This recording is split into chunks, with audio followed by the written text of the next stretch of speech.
Genshin Impact is adding a new permanent gameplay mode in the near future.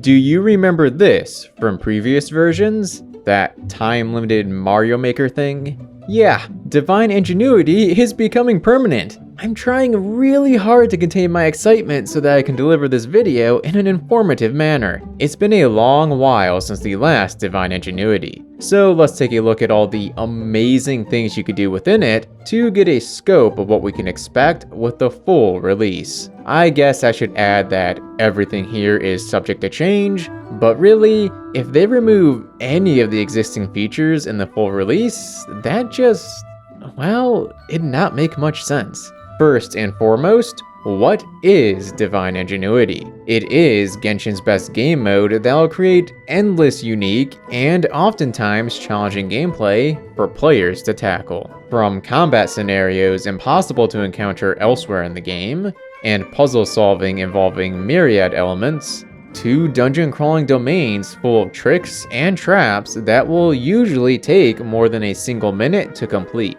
unlike all those released officially into the game. In the previous iteration, you could even select any character in the game, even if you did not own the character, except for Traveler. Hopefully, they add Traveler this time. I mean, they were available in the first, but not the second. So weird. I swear it wasn't us game-breaking content creators that caused this change. You could also play these domains in co-op with a friend. Okay, let's dial it back a notch. Surely this isn't all that amazing, right? Wrong. It is phenomenal, and I am not overhyping it. Let's dive deeper into the mechanics to see why. Of everything available in Divine Ingenuity, the most crucial aspect is the logic system. That's right, it has a programmable logic that allows a designer to weave multiple elements together to create a dynamic experience. Want a simple ruins torch puzzle? You can have it. Want a complex switch puzzle, where each switch activates or deactivates a set of ruins torches, and you need the correct combination to pass? You can have it. Want to punish the player for getting a puzzle wrong by spawning enemies? You can have it. Want to bully someone with a room full of law churls? You can have it. But please don't bully Barbara like I did here. She does not deserve this.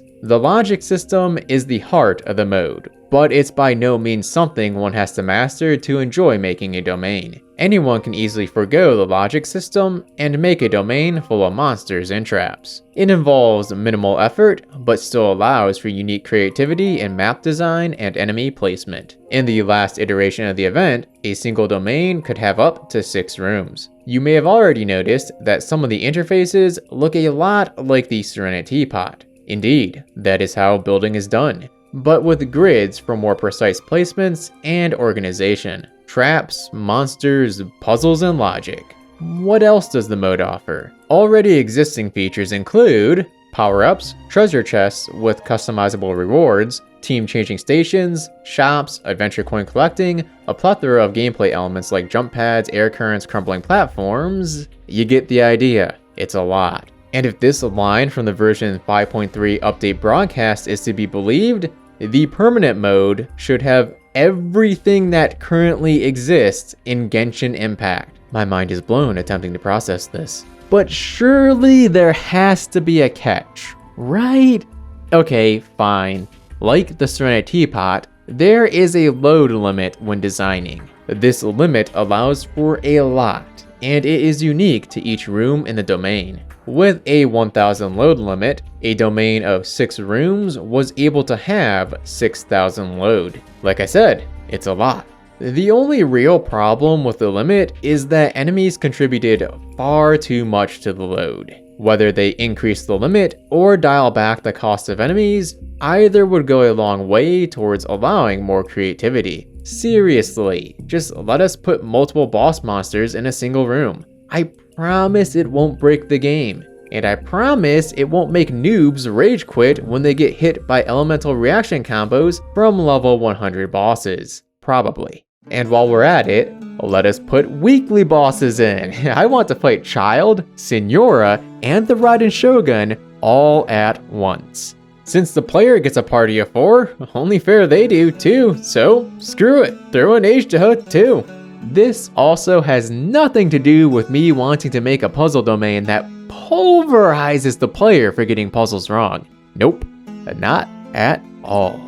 All of this is to say that the future of Genshin Impact is bright, so long as they only add to or improve the previous iteration of Divine Ingenuity without removing or restricting what was already available. This promises to be peak Genshin Impact. It is absolutely a step in the right direction for the game, especially so if the developers monitor the new mode closely and take inspiration from it, because us players will probably create some grueling puzzles and challenges. If the devs can take even a fraction of that ingenuity and inject it into future content, it'll be a refreshing change of pace. There are a few things they'll still need to work out, the most prominent of which is the number of saved domains a player can have. If the mode is to be permanent, then they'll hopefully have a way to make that number very big. That way, those special domains a player puts hours into meticulously designing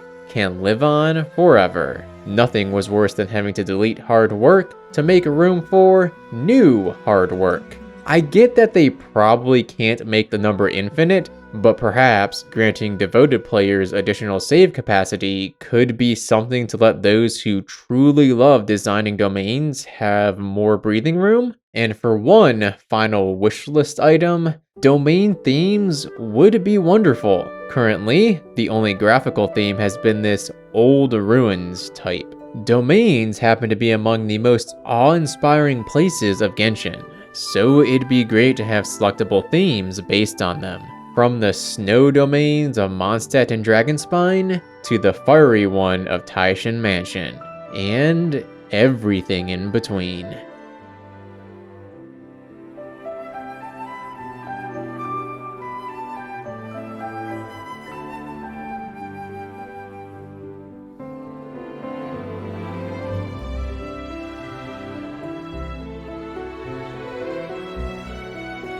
Could you imagine if they even gave us themes based on the legendary Golden Apple Archipelago domains? That'd be a dream come true. And that, oh wait, one more wish item.